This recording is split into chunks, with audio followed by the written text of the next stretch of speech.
ओम नमः शिवाय। प्रिय भक्तों, आज हम आपको सुनाने वाले हैं शिव पुराण में लिखे महाशिवरात्रि की व्रत कथा। यह कथा आप सभी के लिए बहुत महत्वपूर्ण होने वाली है, इसलिए कथा को ध्यानपूर्वक सुनिएगा। यह कथा सुनने और पढ़ने वालों की सभी इच्छाएं पूरी हो जाती है। महाशिवरात्रि का व्रत करने वाले यह कथा आवश्यक सुने। आइए शुरू करते हैं महाशिवरात्रि की पौराणिक व्रत कथा। यूं तो भोले बाबा के अनेकों नाम हैं। शिव शंकर, भोलेनाथ, महादेव, जटाधारी, महाकाल सभी अलग अलग नामों से पूजते हैं। साथियों, महाशिवरात्रि का दिन भगवान शिव के आशीर्वाद को प्राप्त करने का दिन होता है। शिवरात्रि का अर्थ होता है शिव की रात। इस दिन जो व्रत रखते हैं और शिव परिवार की विधि पूर्वक पूजा करते हैं, उन पर भगवान शिव की अपार कृपा होती है। इसके साथ ही कहा जाता है कि पूजा के दौरान महाशिवरात्रि व्रत कथा को सुनना अत्यंत ही फलदायी होता है, इसलिए कथा को ध्यानपूर्वक सुनिएगा। मित्रों, एक बार माता पार्वती ने भगवान शिव शंकर से पूछा कि आपकी कृपा पाने के लिए कौन सा सबसे सरल व्रत और पूजा है। तब भगवान भोलेनाथ ने माता पार्वती को शिवरात्रि व्रत की महिमा, व्रत और पूजा विधि बताई और उसके साथ ही उन्होंने महाशिवरात्रि व्रत की कथा भी सुनाई। शिव पुराण की कथा के अनुसार एक गांव में एक शिकारी रहता था, जो पशुओं का शिकार करके अपना घर परिवार चलाता था।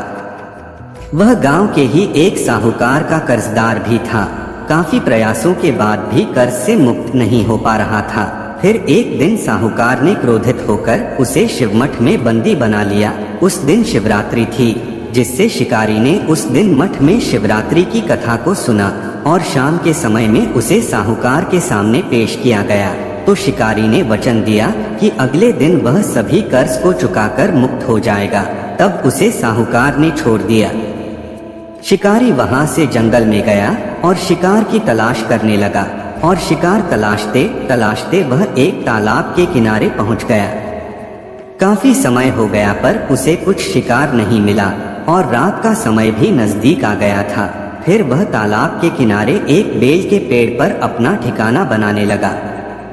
उस पेड़ के नीचे एक शिवलिंग भी था, जो बेलपत्रों से ढका हुआ था।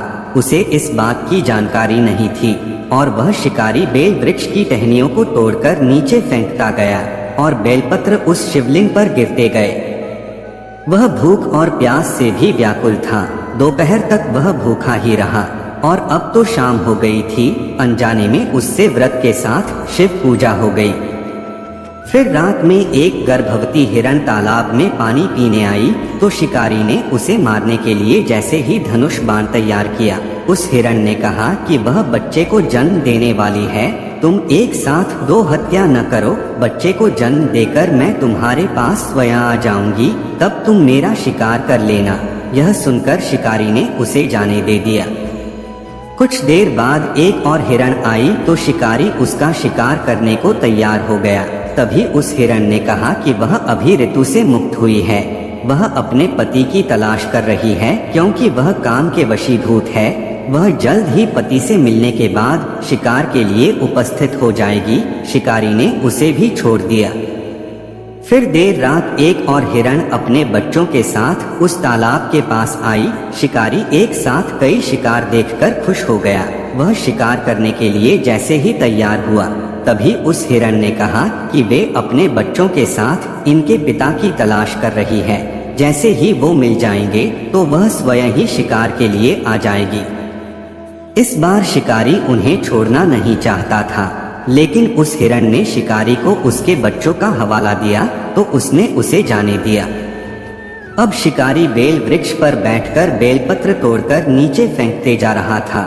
सुबह होने ही वाली थी, तभी वहां एक हिरण आया। शिकारी उसे मारने के लिए जैसे तैयार हुआ, लेकिन हिरण ने कहा कि अगर इससे पहले 3 हिरण और उनके बच्चों को तुमने मारा है, तो उसे भी मार दो, क्योंकि मुझे उनका वियोग सहन नहीं होगा। और यदि तुमने उनको जीवन दान दिया है, तो मुझे भी छोड़ दो। मैं अपने पूरे परिवार से मिलकर तुम्हारे समक्ष उपस्थित हो जाऊंगा। अब रात भर उपवास, रात्रि जागरण और अनजाने में बेलपत्र से शिवलिंग की पूजा के प्रभाव से शिकारी दयालु हो गया था। उसने हिरण को भी जाने दे दिया। उसके मन में भक्ति की भावना प्रकट हो गई और वह पुराने कर्मों को सोचकर पश्चाताप करने लगा। तभी उसने देखा कि हिरण का पूरा परिवार शिकार के लिए उसके पास आ गया। यह देखकर वह और करुणामय हो गया और रोने लगा। उस शिकारी ने हिरण परिवार को जीवन दान दे दिया और स्वयं हिंसा को छोड़कर दया के मार्ग पर चलने लगा। और फिर शिव कृपा से वह शिकारी तथा हिरण का परिवार मोक्ष को प्राप्त हो गया। भक्तों, ये सब उस बेलपत्र और शिवलिंग के आश्रय का ही नतीजा था, जिसने एक शिकारी के अंदर दया का भाव प्रदान कर दिया। भोलेनाथ की विधि पूर्वक पूजा करने से सभी प्रकार की मनोकामनाएं पूर्ण होती है। बस जरूरत है सच्चे हृदय से भगवान शिव की आराधना करना। भोलेनाथ सब पर अपना आशीर्वाद बनाए रखते हैं। महाशिवरात्रि में विधि पूर्वक भगवान शिव की पूजा करने से भोलेनाथ की अपार कृपा होती है, क्योंकि इसी दिन भगवान शिव अपने भक्तों द्वारा की जाने वाली पूजा से अति प्रसन्न होते हैं और उनकी मनोकामना जरूर पूरी करते हैं। यह ऐसा दिन होता है जब मनुष्य को आध्यात्मिक शक्ति और ऊर्जा पाने में प्राकृतिक रूप से सहायता भी मिलती है। भक्तों, हमारे द्वारा सुनाई गई महाशिवरात्रि की व्रत कथा अच्छी लगी वीडियो को लाइक करें।